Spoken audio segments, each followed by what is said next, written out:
Estamos ainda muito no início da competição, mas já dá para dizer que pintou o favorito no Troféu Gato Mestre da temporada, não dá não?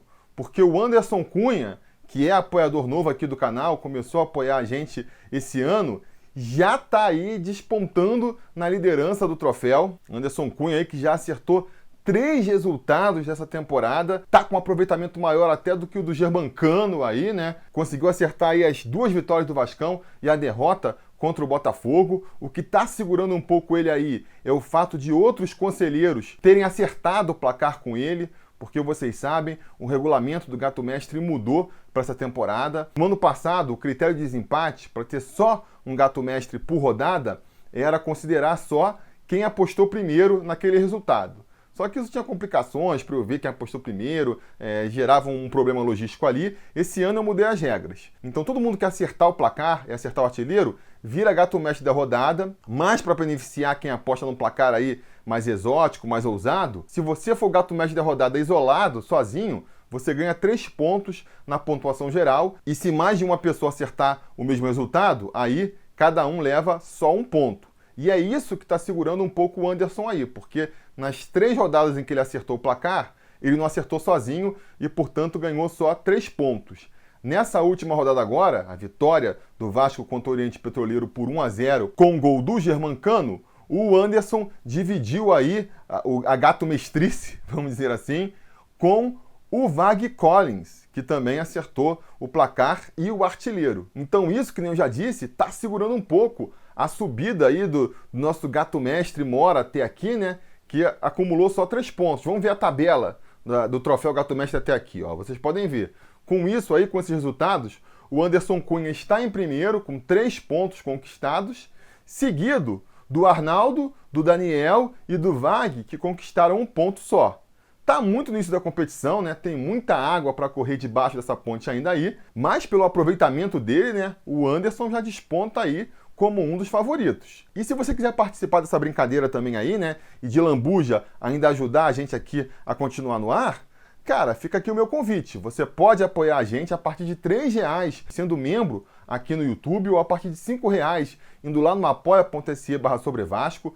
Com esse valor, você já está participando do Troféu Gato Mestre. Se você puder e quiser ajudar com um pouco mais, você vai destravando outros benefícios, como participar do nosso grupo exclusivo no WhatsApp, ou então concorrer a uma camisa do Sobre Vasco por mês. Então convido você para clicar aqui no Seja Membro, ou ir lá no apoia.se/sobrevasco e conferir lá, né, as faixas lá de preço e os benefícios que cada uma traz. Você vai estar, além de conseguindo esses benefícios aí, fazendo o mais importante, que é ajudar aqui o canal a continuar com o seu trabalho, né? Tentando sempre fazer mais e melhor daqui para frente.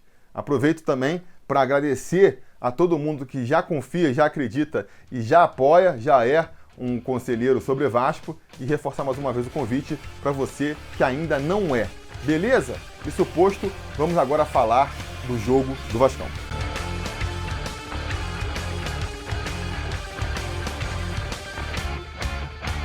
Fala, torcida vascaína, Felipe Tiru de volta na área para falar de jogo do Vascão, porque nesse domingo, às 4 horas da tarde, com transmissão exclusiva por pay-per-view, o Vasco vai até Bacaxá enfrentar a Portuguesa pela 6ª e última rodada da fase de grupos da Taça Guanabara, o primeiro turno do Campeonato Carioca. Um jogo que já não vale mais nada para o Vasco na competição, né? O Vasco já não tem mais chances de se classificar para as semifinais da Taça Guanabara. Não acredito também em rebaixamento. Sempre que eu falo que o Vasco não está disputando mais nada, vem alguém no comentário falar: não, o Vasco pode ser rebaixado no campeonato estadual. E, pelo amor de Deus, né, gente? Pelo amor de Deus, ser rebaixado no campeonato estadual é um pouco demais. Eu sei que a fase do Vasco não é boa, eu sei que o Vasco, tá numa draga há muito tempo, mas para ser rebaixado no estadual é preciso um esforço que eu acho que o Vasco ainda não está fazendo. Acho que, naturalmente, com os jogos que faltam aí, a gente vai conseguir as vitórias, vai conseguir os pontos suficientes para, no mínimo, ficar na frente aí dos piores times do estadual, né? Acho que com esse tipo de pensamento a gente não precisa se estressar ainda, e eu acho que a gente vai conseguir aí mais alguns pontinhos nessa partida de domingo, por mais que, repita, para a competição eles já não vão servir para muita coisa, mas eu acho que é importante essa vitória, apesar disso. Acho que é importante que o Vasco vença, que o Vasco convença, né? Ganhe com autoridade, porque a torcida está precisando desse afago. O Vasco precisa fazer isso para tentar se reconectar com a sua torcida. A torcida vascaína aí, que nos últimos tempos tem sido muito maltratada, né? Muito magoada, e por isso está aí ressentida. Normal, super normal. Entendo o torcedor vascaíno que, por exemplo, depois de ver o Vasco empatar com o Bangu na primeira rodada, no primeiro jogo da temporada, já começa a ficar preocupado com o rebaixamento. Acho que é um exagero, mas eu entendo que seja assim. Afinal de contas, a gente vem aí dos últimos 10 anos, né, 12 anos, de 3 rebaixamentos. Fomos rebaixados pela primeira vez lá em 2008, subimos em 2009, fomos campeões da Copa do Brasil em 2011, então parecia que aquele período negro já tinha passado, ficado para trás, só para em 2013 ser rebaixado mais uma vez, para subir em 2014, para 2015 cair de novo. Então, quer dizer, 2 rebaixamentos consecutivos. Isso aí gera trauma em qualquer um, né? É besteira achar que o Vasco vai passar por esses 10 anos terríveis sem nenhum trauma. E eu acho que um que ficou é esse aí, da torcida, a qualquer resultado negativo, já começar a pensar no pior, já começar a pensar que o Vasco pode ser rebaixado no final do ano. Acho muito cedo. Acho muito cedo a gente começar. Faltam 3 meses para começar o Campeonato Brasileiro. Depois que o Campeonato Brasileiro começa, são 8 meses de competição. Então, quer dizer, é muita água para passar debaixo dessa ponte. Mas, repito, entendo o trauma do vascaíno, né? Porque vale a pena registrar aqui também, né? Depois desses 2 rebaixamentos, a gente sobe em 2017 e em 2018 já passa ali por um triz de novo, né? Em 2018 a gente novamente vai ter uma campanha muito ruim, só vai conseguir escapar do rebaixamento na última rodada, com uma pontuação que em outras edições do campeonato teria rebaixado o Vasco. Então, é uma nuvem negra que ronda aí o clube e que eu concordo, ainda não passou. Então, por mais que eu ache um pouco precipitado já ficar vaticinando em janeiro que o Vasco vai ser rebaixado lá em dezembro, eu entendo o sentimento. Eu entendo completamente, né? Do mesmo jeito que antes, né, 12 anos atrás, a gente tinha uma convicção exagerada de que o Vasco nunca cairia, talvez hoje tenha um trauma mais exagerado aí de que vai ser rebaixado. Porque, cara, eu fico lembrando do jovem Tihu lá em 2007, 2006, 2008 mesmo. Eu tinha a convicção, a certeza de que o Vasco nunca ia ser rebaixado, sabe? Mesmo depois da gente já estar há alguns anos na draga, porque a gente desde 2001 que vem disputando campeonatos brasileiros terríveis, até por conta disso, né, a gente vinha ali de uma série de campeonatos ruins em que sempre o Vasco dava um jeito de escapar, por pior que fosse o time, tinha sempre um jogador salvador ali, um adversário que conseguia ser pior do que a gente, um milagre na última rodada que salvava a gente do rebaixamento. Então eu tinha aquela convicção, cara, o time é ruim, a gente tem que melhorar, mas rebaixado a gente não vai ser. Alguma coisa vai acontecer no final e a gente vai conseguir escapar. E depois de 2008, tudo mudou, né? Depois de uma série de campeonatos, a gente foi rebaixado 3 vezes, quase foi rebaixado outras vezes. Eu entendo que o sentimento mude e que a gente fique com um sentimento contrário. Antes era nada vai rebaixar a gente, agora é, cara, qualquer coisa pode ser indício de que o pesadelo vai se repetir. E eu acho que o clube tem que entender isso, tem que entender esse sentimento do torcedor. Outro sentimento do torcedor que eu acho que se soma a esse é a impaciência, é a intolerância, é a irritação com esse time, depois de tudo que a torcida fez para tentar tirar o Vasco desse buraco. Porque se tem uma coisa que vem crescendo com o passar dos anos aí, é a demonstração do amor e da devoção da torcida para com o Clube de Regatas Vasco da Gama. Volta e meia a gente vê o pessoal discutindo aí na internet e eu vejo gente falando que o problema do Vasco é a torcida, porque a torcida não se manifesta, porque a torcida não faz isso, não faz aquilo, porque se fosse clube B, se fosse clube A, já tinha mudado. Eu, cara, sou radicalmente contra esse pensamento. Eu acho que se o Vasco ainda existe, é por causa da torcida, uma torcida fantástica, uma torcida apaixonada e que tem feito tudo a seu alcance para tentar tirar o clube dessa draga. E isso vem ficando cada vez mais forte nos últimos anos aí. Depois de um tempo de letargia, a torcida começou a se movimentar, ajudou pra caramba na construção do CT. Ninguém esperava um engajamento tão grande da torcida na construção do CT. Lotou São Januário o ano passado inteiro, mesmo com o time em campo não fazendo nada que justificasse isso. E ainda terminou o ano fazendo ali aquela associação em massa sem precedentes na história do futebol, Então, quer dizer que a torcida do Vasco não está se mobilizando é uma baita de uma injustiça. Agora, depois de tanta mobilização, de tanto sacrifício, o torcedor espera um retorno do clube também, né? Espera um mínimo de retorno do clube. E a gente não vê isso. O time continua tão capenga quanto do ano passado. Chegou o Germancano, que realmente foi um alívio ali, mas em compensação perdeu vários jogadores e não conseguiu repor. A questão financeira da dívida também não melhora. A gente podia esperar que pelo menos nesse sentido aí a coisa fosse equacionada, mas não. Todo dia é uma notícia de penhora nova, é uma notícia de cobrança nova, sem dar aí a esperança de que isso vá terminar tão cedo.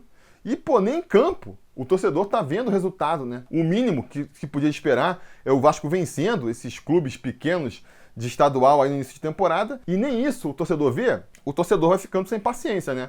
Como tirar a razão do torcedor nesse caso aí? Então, por mais que eu entenda, por mais que eu concorde que campeonato estadual tem que ser tratado como um preparatório para os outros campeonatos, a gente tem que pegar esse início de temporada e tratar como uma pré-temporada mesmo, fazer testes, dar chance para a molecada. Entendo e concordo com esse tipo de filosofia, mas por mais que a gente tenha que pensar assim, a gente também tem que levar em consideração a situação, o momento peculiar da torcida e da sua relação com o clube. Não dá para virar e falar assim, ah não, é preparatório, a gente vai perder agora para ganhar lá na frente, porque a torcida do Vasco não vai comprar, não vai comprar. Se fosse outro momento, talvez até funcionasse esse discurso. Atualmente, a torcida do Vasco está muito descrente com a direção, tem todos os motivos para isso, e não vai comprar um discurso, esse papo de confia em mim, tenha paciência, não vai ser comprado pela torcida. E eu acho importante que a diretoria do Vasco e que o departamento de futebol e que a comissão técnica tenha consciência disso. A corda do Vasco já está esticada e não dá para esticar muito mais não, sabe? Ficar tensionando essa corda é um risco. Tá aumentando a pressão, tá aumentando a cobrança, uma hora ela arrebenta. O seu Abel Braga aí, que já tem muitos anos de futebol, tem que estar consciente disso, porque a gente sabe, né?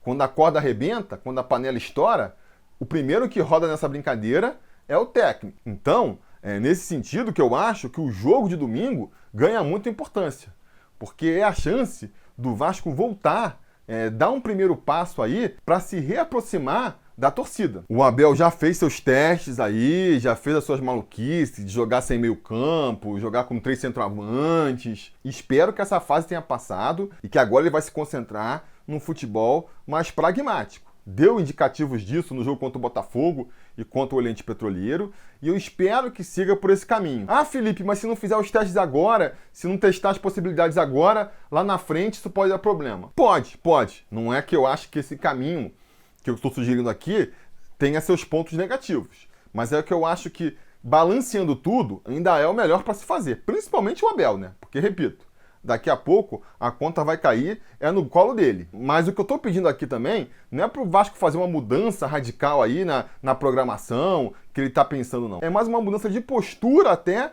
do que de programação. Eu acho que o Vasco tem que encarar essa partida como uma partida decisiva, tem que encarar o resultado como importante, é importante que o Vasco vença, é importante que o Vasco vença com autoridade, de preferência ganhar com um placar de 3-0 para cima, para dar essa confiança para o torcedor. Eu acho que isso tem que estar ali entre as metas do Abel para essa partida, sabe? Não pode simplesmente ir para campo e falar assim, galera, é que é um jogo amistoso, vamos aí, é para cumprir tabela, faz o que achar melhor aí, é preparação, sabe? O discurso não pode ser isso. O discurso tem que ser, vamos ganhar com autoridade, vamos abrir um placar aí de 3-0, 4-0, para justamente trazer o torcedor de volta para o nosso lado. É esse pensamento que eu queria ver no time do Vasco e que eu não sei se vai ter, porque o Abel já anunciou que vai jogar com o time reserva, né? E assim, não é uma questão técnica. Eu acho que o time reserva do Vasco não está deixando nada a desejar para o time titular. Se a gente for pegar as atuações, a gente vai ver que os moleques, quando assumiram a responsa aí, jogaram até melhor do que os titulares. Então não é nenhuma questão técnica. E o fato de jogar com as reservas, por si só, não significa que o Abel não vai seguir esse pensamento que eu estou defendendo aqui. Agora, é um indicativo, né? É um indicativo. E aí, se o time entrar com essa postura mais blasé, de que é um jogo que não vale nada, eu acho que pode perder uma oportunidade. Por mais que o Vasco vai passar agora um longo período longe de São Januário e longe da cidade do Rio de Janeiro, porque, que nem eu falei, né? Estamos eliminados aí da semifinal da Taça Guanabara. Então vamos ficar sem jogar essa fase do torneio. Vamos jogar agora Copa do Brasil, e é sempre fora. Vamos viajar aí pro para o Piauí agora, e se passar de fase também vai ser jogo fora novamente, aquele jogo único, que nem são as primeiras fases da Copa do Brasil. Tem um jogo de volta da Sul-Americana, que vai ser lá na Bolívia, e mesmo quando a gente voltar a jogar o estadual, os primeiros jogos vão ser fora da cidade do Rio de Janeiro, vão jogar lá em Resende e depois em Volta Redonda. Então o próximo jogo do Vasco no Rio de Janeiro aí agora vai ser só no dia 15 de março. 15 de março, e ainda deve ser no Maracanã, porque é o clássico contra o Fluminense. Jogar de novo em São Januário só no dia 22 de março contra o Macaé. Então, quer dizer, o Vasco vai ter uma folga aí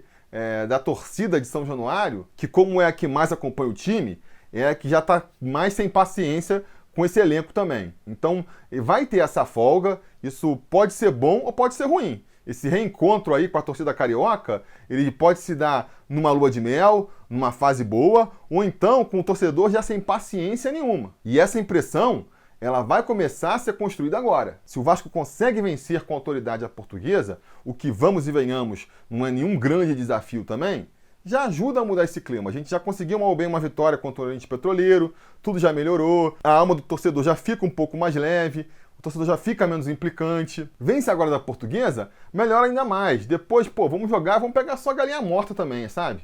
É difícil, tem que encarar com seriedade, mas, Altos do Piauí, quem a gente for pegar aí depois quando passar na Copa do Brasil, o próprio Oriente Petroleiro, tudo time que o Vasco tem totais condições aí de vencer também com autoridade e com tranquilidade. Então tem tudo para, quando o Vasco voltar a jogar no Rio de Janeiro, voltar para o Maracanã, voltar para São Januário, voltar com um clima bem mais leve, voltar com uma torcida empolgada com o seu time. Agora, tem que fazer o dever de casa, né? E o dever de casa começa nessa partida de domingo aí, contra a Portuguesa, lá em Bacaxá. E quem é que vai então encarar esse desafio aí, essa missão de atropelar a Portuguesa da ilha? Que nem eu já comentei, o Abel deve ir com o time reserva, e eu vou falar aqui qual é o time que eu acho que ele devia escalar. Eu vou fazer mais ou menos que nem na preleção passada, né? Eu vou fazer um pouco diferente. Eu vou escalar o time que eu gostaria de ver em campo nesse domingo, mas enquanto eu falar, eu vou falar o time que eu acho que o Abel vai escalar em campo. E quem que a gente deve ver lá em Bacaxá, então? No gol, o Lucão deve mais uma vez assumir o posto, né? Até porque o Jordi e o Alexander, até onde eu sei, ainda estão contundidos. Então, o Lucão tem mais uma chance aí de fazer uma boa partida e furar a fila dessa galera, porque ele já foi bem contra o Botafogo. Se ele faz mais uma boa atuação agora contra a Portuguesa, vai ganhando espaço aí para passar na frente desses outros dois e virar o primeiro reserva do Fernando Miguel, quem sabe no futuro até roubar a sua posição, não é mesmo? O Lucão deve ser o nosso goleiro, então.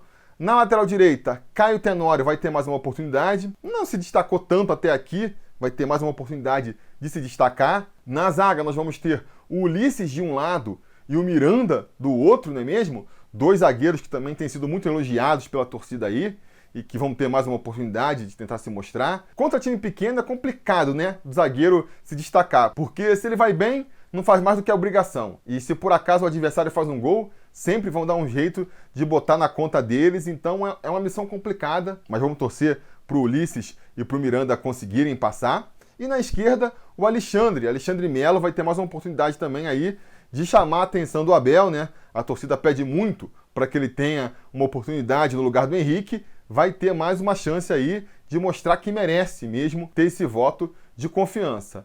No meio-campo, vamos ter uma briga boa. É muito volante brigando por essa posição aí. A gente ainda teve a renovação, vamos dizer assim, do Felipe Bastos, a renovação do Guarim. Então é uma briga boa. É muito jogador para essa posição, né? O que até me revolta mais aí na recontratação do Felipe Bastos. Mas enfim, o que a gente deve ver tendo chance agora no time aí? Considerando os que jogaram contra o Oriente Petroleiro, vai entrar quem não teve muita oportunidade, né? Não entrou ou entrou só no segundo tempo. A saber, o Bruno Gomes, jogando como primeiro volante, dá para afirmar com certeza que vai jogar nessa partida.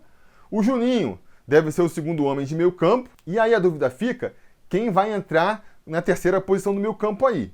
Eu daria mais uma chance para o Caio Lopes, para a gente voltar a fazer um meio campo com meio-campistas, sem aquela maluquice de apostar em jogador atacante para completar o meio campo. E aí o nome que tem é o Caio Lopes, né? Até porque o Felipe Bastos não deve estar em condição de jogo ainda. No ataque pela direita eu escalaria o Gabriel Peck, na sua posição de origem, a posição onde ele rende melhor, que é jogando como meio atacante, procurando mais o combate, a linha de fundo, o confronto homem a homem ali. E na esquerda, o Vinícius, que também vem sendo um dos destaques do time na temporada, entrou só no fiozinho do jogo contra o Oriente Petroleiro, então poderia ter mais uma oportunidade de se mostrar pro Abel aí. E jogaria só com um centroavante, né? Aí você pode escolher o Thiago Reis ou o Ribamar. Eu escolheria o Thiago Reis, eu acho que o Abel vai escolher o Ribamar e vai acabar botando ele de capitão, que nem ele tem feito nos últimos jogos aí, né? Mas mais importante do que Thiago Reis ou Ribamar é escolher só um dos dois. Porque ficar botando os dois juntos e aí botar o Thiago Reis de ponta direita, isso não faz o menor sentido. Infelizmente, é o que eu temo que vai acontecer. Essa escalação que eu dei é a escalação que eu gostaria de ver em campo. A escalação que eu acho que a gente vai ver em campo é o Gabriel Peck jogando mais recuado na posição de meio campo, pro Thiago Reis fazer a ponta direita. E nessa brincadeira aí, rodaria o Caio Lopes, então. Infelizmente, é isso que eu acho que vai acontecer. Em se confirmando isso, vai ficar difícil de apostar num placar mais dilatado, né? A própria vitória começa a ficar em risco, porque a gente vai voltar a apresentar os problemas do começo da temporada. Um meio campo esvaziado, porque o Peck vai para lá na frente. Um ataque sem grande poder de penetração, porque na ponta você vai estar escalando um jogador que originalmente é um centroavante, não tem habilidade para jogar pelos lados. Sem falar que, como centroavante, você vai escalar um jogador que, cara, não tem cacuete para botar a bola no fundo das redes, que nem é o caso do Ribamar. Então vai ficar muito complicado. E como a gente não sabe qual vai ser a escalação que o Abel vai levar a campo, pelo menos até o momento que eu estou gravando aqui, a gente não tem essa informação, fica até difícil de dar um palpite aí pro gato mestre, né? Porque se for a escalação que eu tô torcendo, aí, pô, dá pra ganhar de 3-0 fácil. Se for a escalação que eu tô imaginando que o Abel vai fazer, aí até a vitória fica complicada. Então, o meu chute vai ser algo aí no meio termo, vou apostar no Vasco vencendo por 1-0, vai. 1-0, gol do Ribamar. Por mais que não tem muito cacuete para fazer gol, mas quando você tá lá na frente, acaba acontecendo. Em algum momento a bola vai quicar na sua frente e você vai conseguir empurrar ela pro fundo das redes. Então vou apostar em 1-0 com o gol do Ribamar. Diga nos comentários a opinião de vocês sobre a partida. Se você apoia aqui o canal, a sua aposta aqui embaixo já vai estar valendo para o troféu Gato Mestre. Comentem aí também se vocês acham que a minha filosofia aqui, meu pensamento de como o Vasco deveria encarar essa partida faz sentido ou não. Ninguém tá ligando para essa partida. O torcedor nem vai se importar para esse jogo, tá mais preocupado com a Copa do Brasil e com a Sul-Americana. Diga nos comentários, quero saber a opinião de vocês. E não se esqueçam de voltar mais tarde, porque se tudo der certo e nada é errado, assim que a partida acabar nesse domingo, a gente volta aqui com mais um vídeo para analisar o resultado. Beleza? Tá combinado? Então tá combinado. A gente vai se falando.